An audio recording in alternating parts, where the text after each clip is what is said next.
ये जो टारगेट बन रहा है ना, ये 3 फेजेस में होना चाहिए। एक दिन में 6 एग्जांपल्स तो कर सकते हो, पहले 10 दिन में मैं बोलूंगा कि यार बेसिक कंसेप्ट क्लियर करो।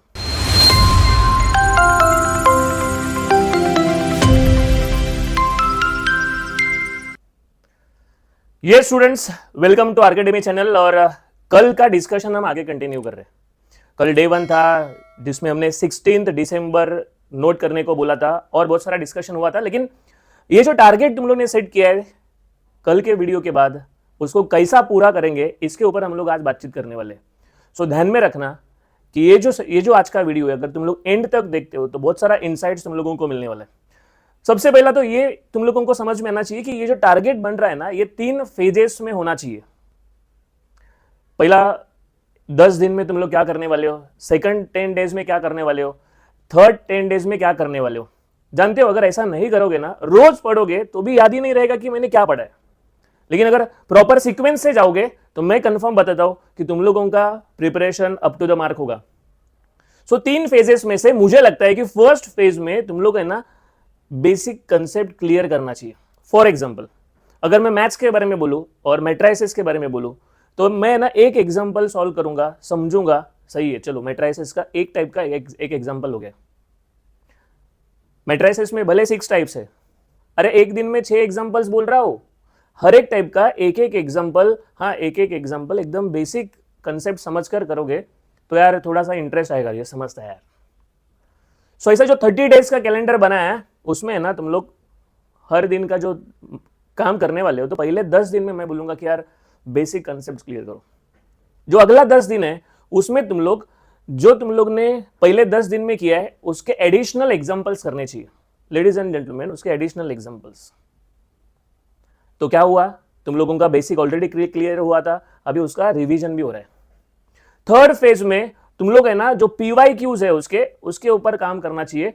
हाँ, क्योंकि वही तुम लोगों को डायरेक्शन दे सकता है।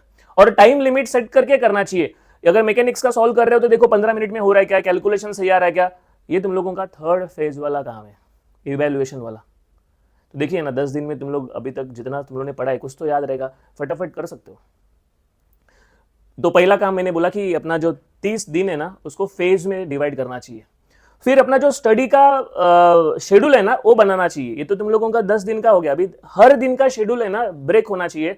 अगर तुम लोग मिनिमम 3 घंटा नहीं पढ़ रहे हो तो कुछ भी नहीं कर रहे हो, ऐसा मुझे लगता है। मिनिमम 3 घंटा पढ़ना चाहिए, मैक्सिमम 4-5 आवर्स। लोगों का कॉलेज का इशू होता है कि इतना टाइम नहीं मिल रहा है, ये नहीं वो नहीं, ये तुम लोग डिसाइड करो। मतलब मैं बोलता हूँ कि 5-6 घंटा तुम लोग के पास है भी। कॉलेज जाते हो, कोई लेक्चर तुम लोगों का समझ नहीं रहा है तो वो लेक्चर में अपना जो प्रिपरेशन का शेड्यूल जो डिसाइडेड हुआ है वो करना चाहिए। सपोज मैकेनिक्स का कोई सब्जेक्ट है, कॉलेज में चल रहा है और तुम लोग बैठे हो किधर बीच में, अरे मैकेनिक्स जो तुम लोगों का प्लान में आज मैकेनिक्स करना है तो वही पढ़ रहे हो लेक्चर में। सो कॉलेज का जो 4-5 आवर्स का जर्नी है उसको अगर तुम लोग ने यूटिलाइज किया, 1-2 घंटा भी वहां पर यूटिलाइज किया, तो घर पे आने के बाद हम लोग 2-3 घंटा निकाल सकते हैं। सो माई एडवाइस इज, अगर 4-5 आवर्स पढ़ना है तो कॉलेज में 1-2 घंटा तुम लोग यूटिलाइज कर लो। कॉलेज से आने के बाद फ्रेश होके तुरंत 1-2 घंटा पढ़ना चाहिए। थोड़ा ब्रेक ले लो, खाना खाने के बाद और थोड़ा 1-1.5 घंटा पढ़ना चाहिए।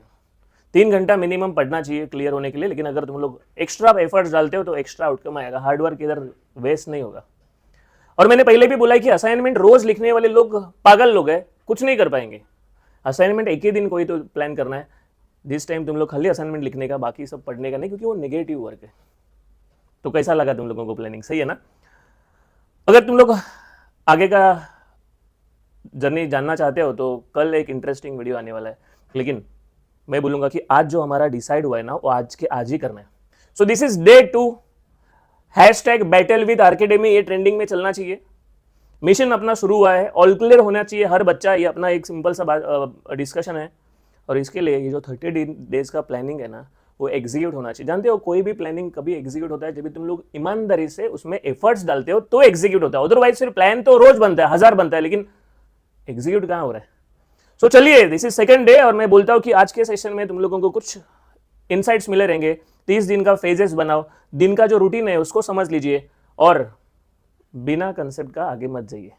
आर्केडमी तुम लोगों के साथ है। तुम लोगों को कंटेंट चाहिए तो आर्केडमी के कोई स्टूडेंट का नोट्स ले सकते हो, या फिर तुम लोग ऑफलाइन आ सकते हो, या ऑनलाइन जो अपना कंटेंट है आर्केडमी एप्लीकेशन तुम लोग प्ले स्टोर में जाके डाउनलोड करके कंटेंट कंज्यूम करने का चालू कर सकते हो। देखो कहाँ पर तो इन्वेस्ट करना पड़ता है, तो अगर तुम लोग ने सही जगह पे इन्वेस्ट किया तो शायद तुम लोगों का क्या पढ़ने का वो जर्नी आसान हो जाएगा, कौन से क्वेश्चंस करने हैं वो आसान हो जाएंगे। और मुझे लगता है कि ये एकदम सिंपल तरीके से होना चाहिए। क्या लगता है तुम लोग को? अच्छा, और एक बात ध्यान में रखना, हर संडे को है ना 5 मिनट निकाल के जो हमारा 7 दिन का या जो भी हर दिन का प्लानिंग था वो चेक करो हर हफ्ते, यार सही जा रहा है क्या। थोड़ा फ्लेक्सिबल रहिए, कभी कम ज़्यादा चलेगा, लेकिन कंसिस्टेंट रहिए, क्योंकि अगर आगे बढ़ना है तो कंसिस्टेंसी काम में आएगा। अचानक से तुम लोगों को लगा 10 घंटा पढ़ता है और 4 हफ्ता भी बाद में 4 दिन पढ़ा ही नहीं, इसका कोई मतलब नहीं है। तुम लोग जीत सकते हो, ये खुद को कॉन्फिडेंस होना चाहिए, और इसके लिए मैंने बोला ना कि अकेडमी तुम लोग के साथ है। तो अगर चैनल को सब्सक्राइब नहीं किया तो अब भी सब्सक्राइब करो, क्योंकि जो सेमेस्टर 1 का जर्नी है ना, उसमें तुम लोगों को हम डेस्टिनेशन तक पहुंचा सकते हैं। रुकता हूं मैं, थैंक यू वेरी मच।